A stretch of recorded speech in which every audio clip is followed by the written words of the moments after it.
दोस्तों, चेन्नई की एक शांत लैब में पिछले कुछ सालों से कुछ ऐसा पक रहा था जिसकी आंच अब जाकर पूरी दुनिया महसूस कर रही है। ये कोई परमाणु बम नहीं है, न ही ये कोई नई पनडुब्बी है, लेकिन इसका असर परमाणु बम से कम नहीं होने वाला। अक्सर हम और आप सुनते हैं कि भारत ने नई मिसाइल बनाई या नया फाइटर जेट खरीदा, लेकिन इस बार खबर आसमान से नहीं, जमीन की उस ताकत से जुड़ी है जिसे युद्ध का देवता कहा जाता है, यानी आर्टिलरी, हमारी तोपें। 2025 के अंत तक जो दुनिया भारत की तोपों की रेंज को महज 30 या 40 किलोमीटर मानकर बैठी थी, 2026 की शुरुआत होते ही वो सारा गणित फेल हो चुका है। वैज्ञानिकों ने एक ऐसा छोटा सा लेकिन बेहद घातक इंजन तैयार कर लिया है जो लोहे के एक साधारण गोले को स्मार्ट मिसाइल में बदल देता है। सोचिए, आपकी तोप वहीं पुरानी है, जगह वहीं पुरानी है, लेकिन अचानक उसकी मारक क्षमता दोगुनी हो जाती है। अचानक वो गोला जो कल तक सिर्फ सीमा पर गिरता था, आज दुश्मन के हेडक्वार्टर के ऊपर गिर रहा है। तो सवाल ये है कि ऐसा चमत्कार कैसे हुआ? आखिर वो कौन सी तकनीक है जिसे रैमजेट कहा जा रहा है और क्यों इसे दुनिया का सबसे एडवांस सिस्टम माना जा रहा है? क्या अब भारत को महंगी मिसाइलों की जरूरत कम पड़ने वाली है? और सबसे बड़ा सवाल, चीन और पाकिस्तान के पास इसका क्या तोड़ है? इन सभी सवालों के जवाब और इस क्रांतिकारी आविष्कार की पूरी इनसाइड स्टोरी हम आपको इस वीडियो में आगे देने वाले हैं। तो बने रहिएगा वीडियो पर और इस मेड इन इंडिया धमाके पर आपके जो भी विचार हों कमेंट में लिखकर जरूर बताइएगा। तो चलिए सस्पेंस के बादल हटाते हैं और उस तकनीक के बारे में बात करते हैं जिसने डिफेंस सेक्टर में तहलका मचा रखा है। खबर यह है कि भारतीय प्रौद्योगिकी संस्थान मद्रास, यानी हमारा अपना IIT मद्रास, एक ऐसी तकनीक को फाइनल कर चुका है जो अब तक सिर्फ सुपर पावर देशों के पास थी और कई मामलों में तो उनसे भी 2 कदम आगे है। हम बात कर रहे हैं रैमजेट पावर्ड आर्टिलरी शेल्स और रैमजेट रॉकेट्स की। आसान भाषा में कहें तो तोप के गोले के अंदर एक जेट इंजन फिट कर दिया गया है। जी हाँ, आपने बिल्कुल सही सुना। अब तक तोप का गोला सिर्फ एक बार फायर होता था और फिर गुरुत्वाकर्षण के भरोसे नीचे गिरता था, लेकिन IIT मद्रास ने इस गोले के अंदर एक सांस लेने वाला इंजन लगा दिया है। यह प्रोजेक्ट भारतीय सेना और IIT मद्रास का एक ज्वलंत उदाहरण है कि जब देश का जवान और देश का विज्ञान मिल जाता है तो क्या कमाल होता है। 2020 में शुरू हुआ यह मिशन 2025 के अंत तक पोखरण और देवलाली के फायरिंग रेंज में अपनी ताकत साबित कर चुका है। रिपोर्ट्स के मुताबिक 155 मिलीमीटर कैलिबर के गोले, जो भारतीय सेना की रीढ़ की हड्डी है, चाहे वो बोफोर्स तोप हो, धनुष हो या नई ATAGS गन हो, इन सब में इस नई तकनीक का इस्तेमाल किया जा सकता है। इसका मतलब है कि हमें अपनी हजारों तोपों को बदलने की जरूरत नहीं है, बस उनके अंदर डाले जाने वाले गोले को बदलना है। और जैसे ही ये नया गोला तोप से निकलता है, ये किसी आम पत्थर की तरह नहीं गिरता, बल्कि इसके पीछे लगा रैमजेट इंजन चालू हो जाता है और ये हवा में तैरता हुआ अपनी रफ्तार बनाए रखता है। नतीजा, जो गोला पहले 38 किलोमीटर दूर गिरता था, वो अब 70 किलोमीटर से भी ज्यादा दूरी तय कर रहा है। ये सिर्फ रेंज बढ़ाना नहीं है, ये दुश्मन के इलाके में डीप स्ट्राइक करने की क्षमता है, वो भी बिना हवाई जहाज भेजे। अब आप सोच रहे होंगे कि आखिर ये रैमजेट भला क्या है? क्या गोले के अंदर कोई पंखा लगा है? नहीं, ये उससे कहीं ज्यादा स्मार्ट और खतरनाक विज्ञान है। इसे समझने के लिए हमें थोड़ा पीछे जाना होगा। आम रॉकेट या मिसाइल को अपने साथ 2 चीजें लेकर उड़ना पड़ता है, ईंधन और ऑक्सीजन, ताकि ईंधन जल सके। इसका मतलब है कि रॉकेट का बहुत सारा वजन तो सिर्फ ऑक्सीजन सिलेंडर ढोने में निकल जाता है, लेकिन रैमजेट तकनीक इस नियम को तोड़ देती है। रैमजेट का मतलब है एक ऐसा इंजन जो अपने साथ ऑक्सीजन लेकर नहीं चलता, बल्कि वो वातावरण से, यानी हवा से ऑक्सीजन खींचता है। जैसे ही तोप से गोला फायर होता है और वो सुपरसोनिक स्पीड आवाज से तेज पकड़ता है, हवा इसके इंजन में जबरदस्ती घुसती है।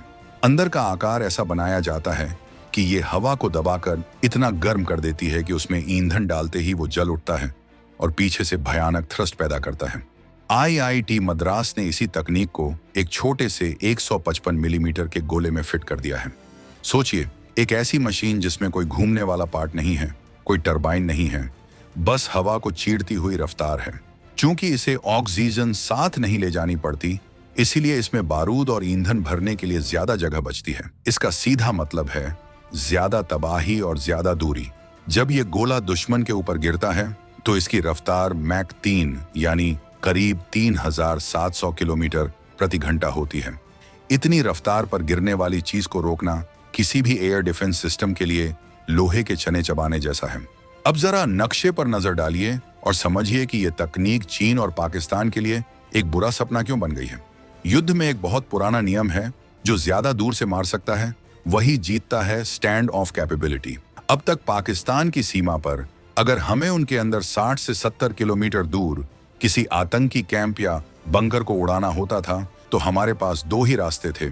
या तो हम फाइटर जेट भेजें जिसमें पायलट की जान का जोखिम और करोड़ों का खर्चा है, या फिर हम ब्रह्मोस जैसी महंगी क्रूज मिसाइल दागें जिसकी कीमत करोड़ों में है। एक छोटे से बंकर के लिए ब्रह्मोस चलाना अक्लमंदी नहीं है, लेकिन अब आईआईटी मद्रास के इस रैमजेट रॉकेट ने तीसरा रास्ता खोल दिया है।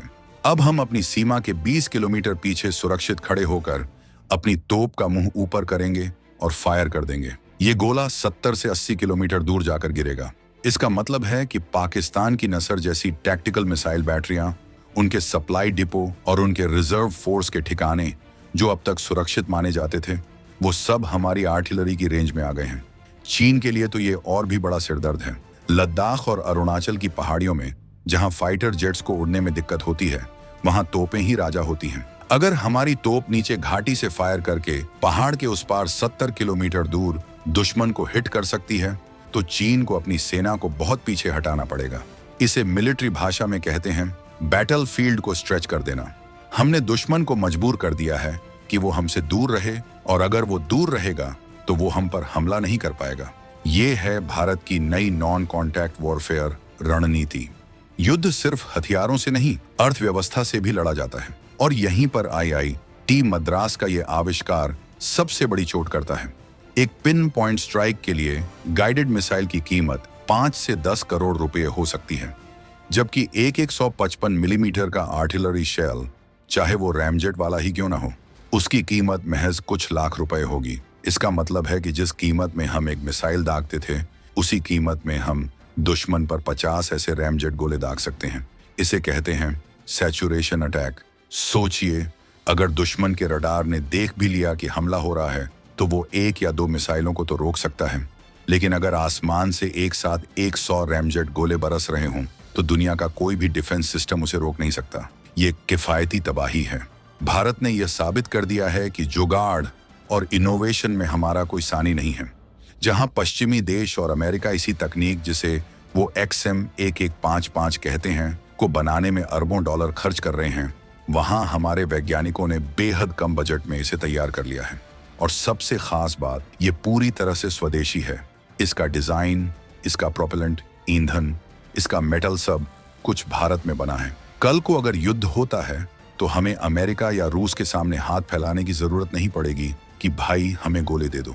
हमारी फैक्ट्रियां इसे दिन रात बना सकती हैं। आत्मनिर्भर भारत का इससे बड़ा और दमदार उदाहरण और क्या हो सकता है। लेकिन कहानी यहीं खत्म नहीं होती। खबर में एक और पहलू है जिस पर बहुत कम लोगों का ध्यान गया है।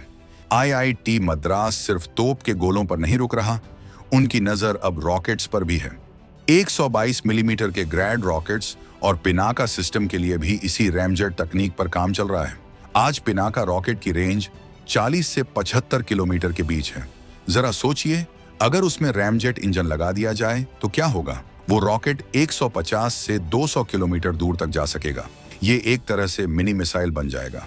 भविष्य के युद्धों में भारत को अपनी महंगी बैलिस्टिक मिसाइलों को निकालने की जरूरत ही नहीं पड़ेगी। छोटे मोटे झगड़ों और सीमा पार की झड़पों को तो ये रैमजेट रॉकेट ही निपटा देंगे।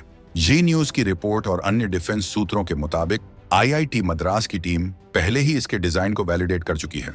इसका मतलब है कि आने वाले 2 से 3 सालों में भारतीय सेना के पास एक ऐसी रॉकेट फोर्स होगी जो दक्षिण एशिया में किसी के पास नहीं है। चीन अपने PHL-3 रॉकेट सिस्टम पर बहुत इतराता है, लेकिन भारत का ये स्वदेशी रैमजेट सिस्टम उसकी रेंज और सटीकता दोनों को मात देने का मादा रखता है। ये भारत को एक डिफेंसिव पावर से बदलकर एक ऑफेंसिव पावर की श्रेणी में खड़ा कर रहा है। यानी अब हम सिर्फ बचाव नहीं करेंगे, जरूरत पड़ने पर घर में घुसकर मारेंगे, और वो भी बिना अपना कीमती साजो सामान गंवाए। अब आप समझ सकते हैं कि क्यों इस खबर को दबाने की कोशिश की जाती रही है और क्यों विदेशी मीडिया इस पर ज्यादा चर्चा नहीं करता। क्योंकि ये तकनीक पश्चिमी देशों की डिफेंस मार्केट की बादशाहत के लिए खतरा है। अगर भारत ने सस्ते और सटीक रैमजेट गोले बनाकर दुनिया को बेचना शुरू कर दिया तो अमेरिका और फ्रांस के महंगे हथियारों को कौन खरीदेगा? वियतनाम, फिलीपींस और आर्मेनिया जैसे देश जो चीन और अपने पड़ोसियों से परेशान हैं, वो भारत की इस तकनीक को लेने के लिए लाइन में खड़े होंगे।